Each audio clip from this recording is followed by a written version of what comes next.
It's 2:17 a.m. I'm staring at my ceiling and my brain has just decided to host its own little torture session. Sound familiar? You know that feeling when you're exhausted, your body is screaming for sleep, but your mind? Your mind is throwing a full-blown party and you're definitely not invited to enjoy it. Instead, you're the unwilling host to every worry, every embarrassing moment, every what-if scenario your brain can possibly conjure up.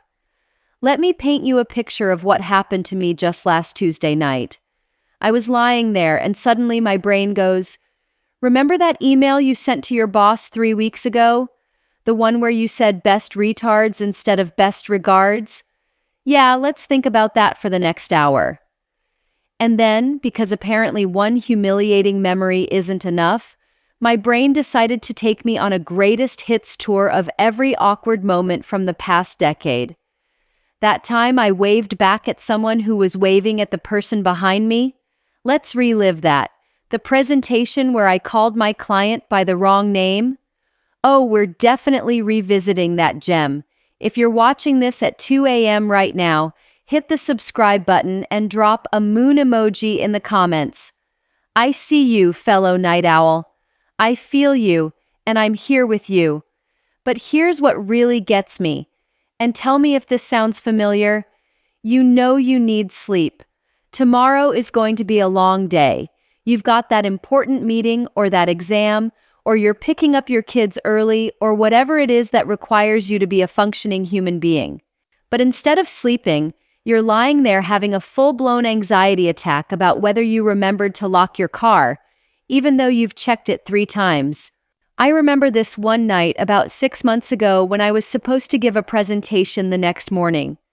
Important presentation, career-defining even. And what was I doing at 2:30 a.m.? I was spiraling about whether I'd ever find true love, analyzing every detail of a text conversation from 2 years ago, and somehow convincing myself that my third-grade teacher probably still thinks I'm lazy because I forgot to turn in that one math worksheet. Like, brain, what are you doing? We have actual problems to solve here, and you're worried about Mrs. Henderson's opinion from 1998? The worst part is when you try to tell yourself to just stop thinking. Just go to sleep, you say. Just stop worrying. And your brain laughs at you.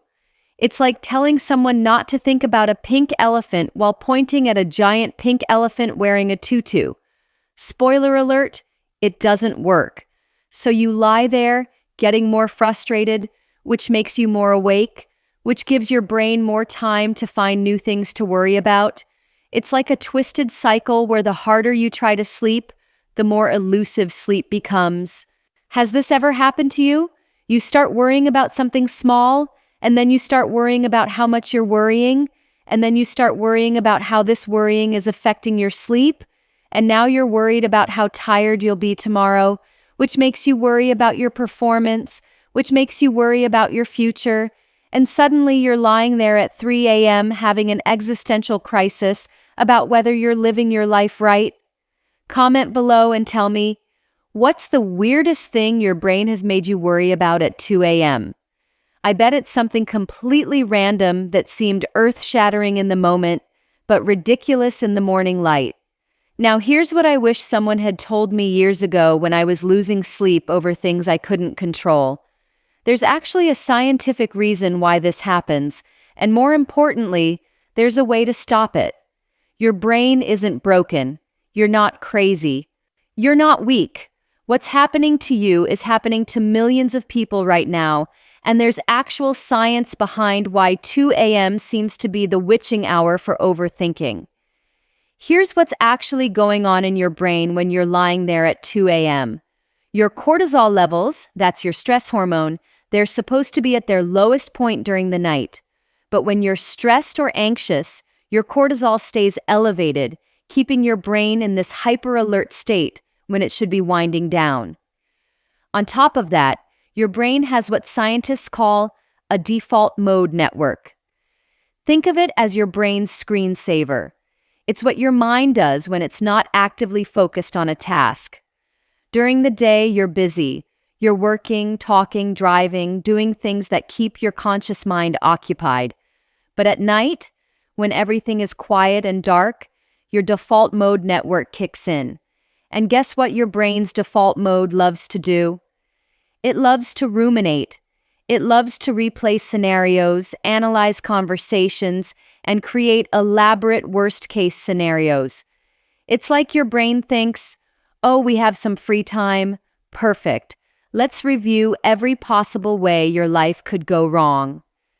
There's also something called the pink elephant effect, the psychological phenomenon where the more you try not to think about something, the more you think about it. So when you're lying there telling yourself, don't think about tomorrow's presentation, guess what becomes the only thing you can think about?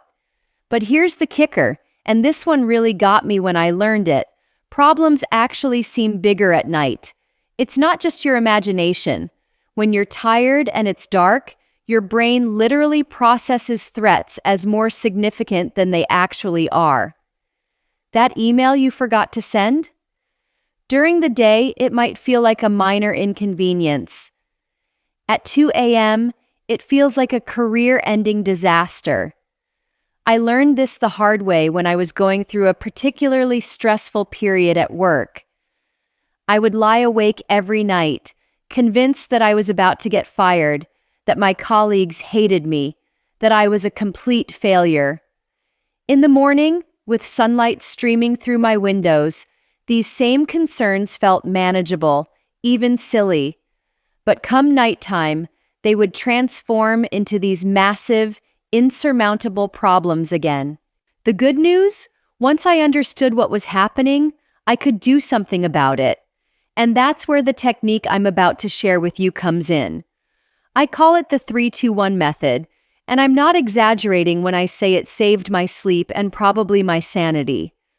I discovered it during one of those nights where I was lying there at 2:30 a.m., spiraling about everything from my relationship to my career to whether I was eating enough vegetables. Here's how it works, and I want you to try this tonight if you're struggling with overthinking. Step 1. The 3-minute brain dump. Get your phone or grab a notepad, whatever's easier. Set a timer for exactly 3 minutes, not 2, not 5, 3 minutes. And then write down every single thought that's running through your head, every worry, every random thought, every what-if scenario. Don't edit yourself, don't organize, don't try to make it make sense. Just let it all out. I remember the first time I did this. My list was ridiculous.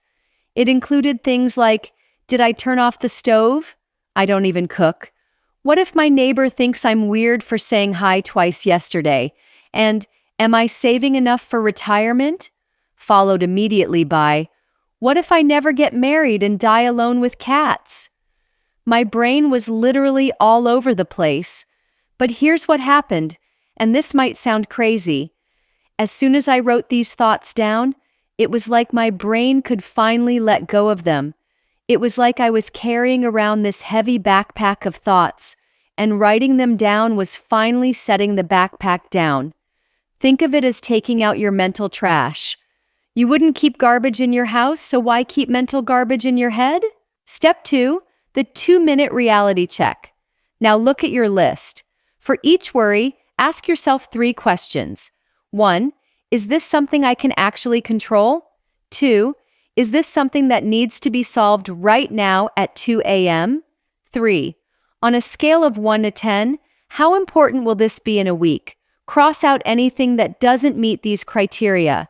And I mean really cross it out. Make it disappear.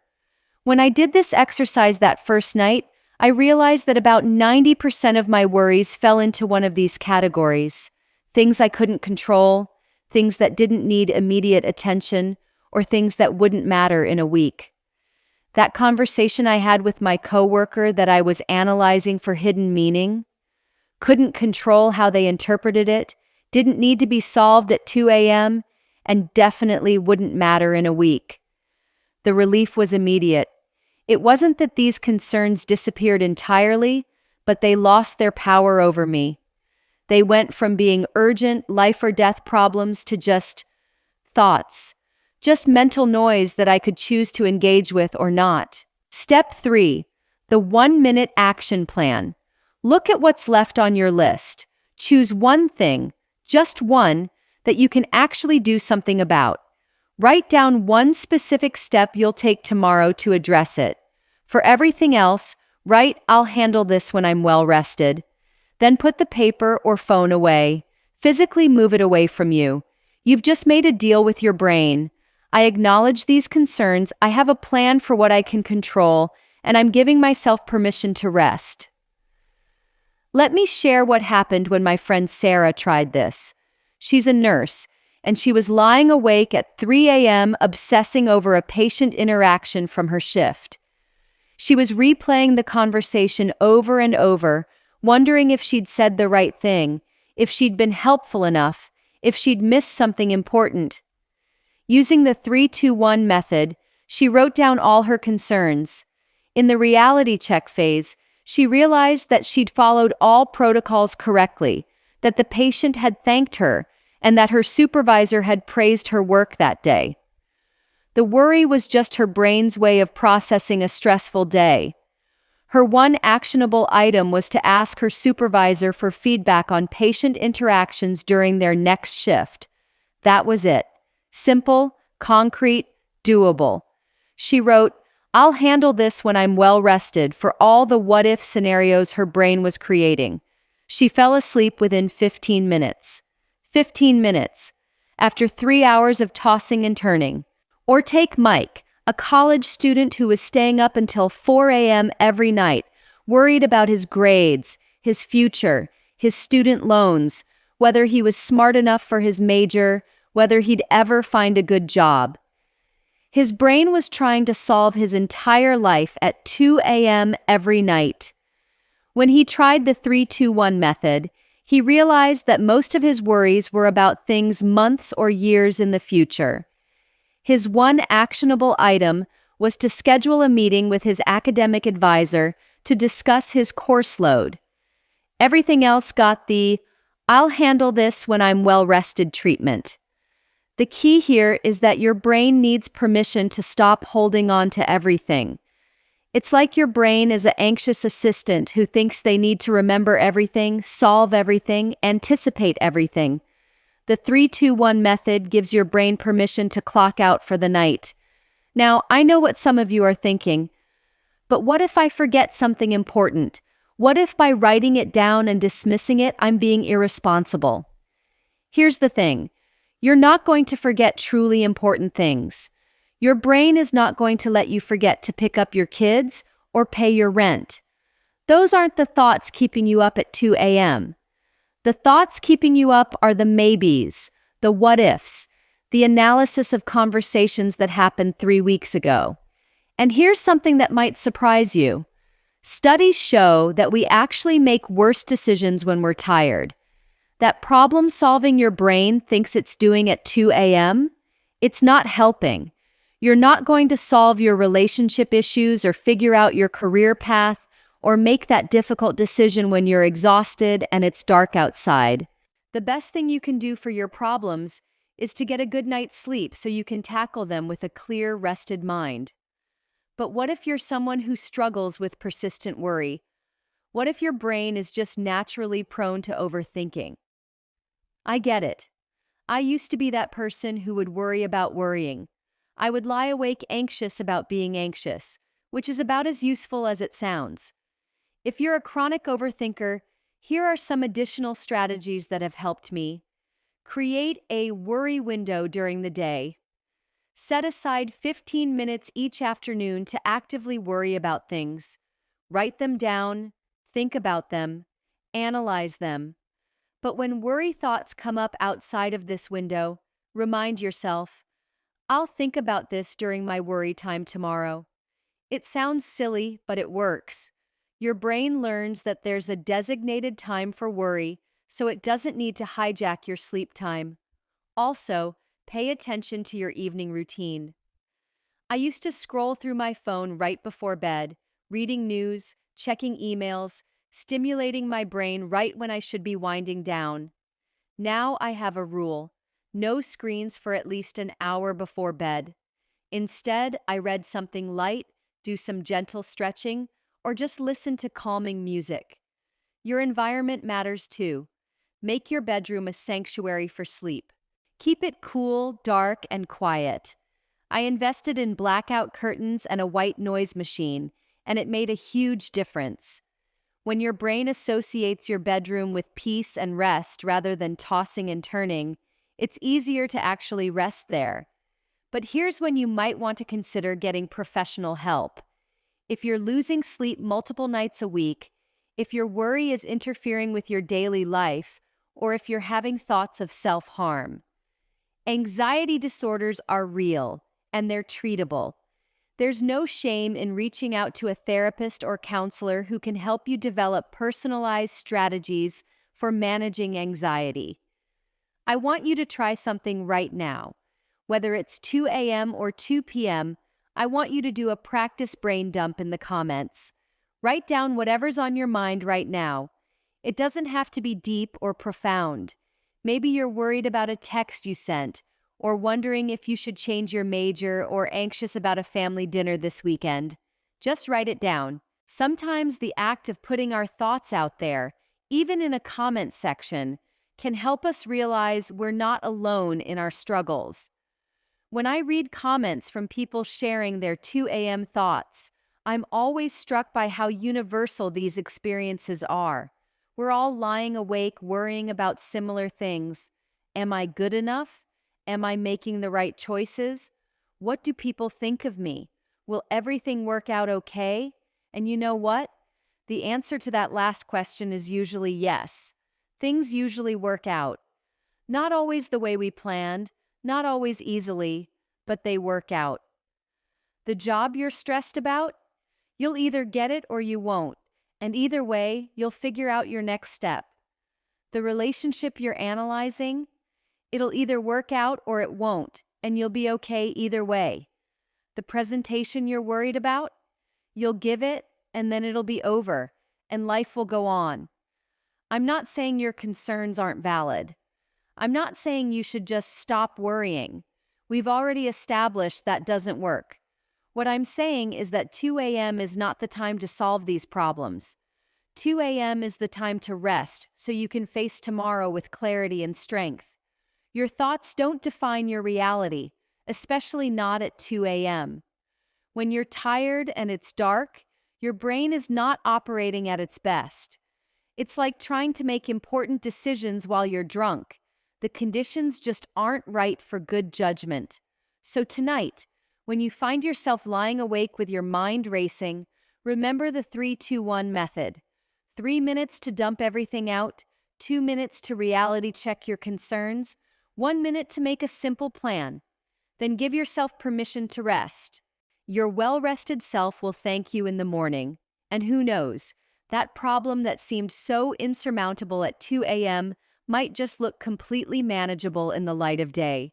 You've got this. Sweet dreams. If this method helped you get some sleep, I'd love to hear about it in the comments. And if you want more science-backed strategies for managing anxiety and improving your mental health, hit that subscribe button. Your future rested self will thank you. What's the strangest thing your brain has made you worry about at 2 a.m.? Share your story below. Let's build a community of recovering overthinkers who support each other.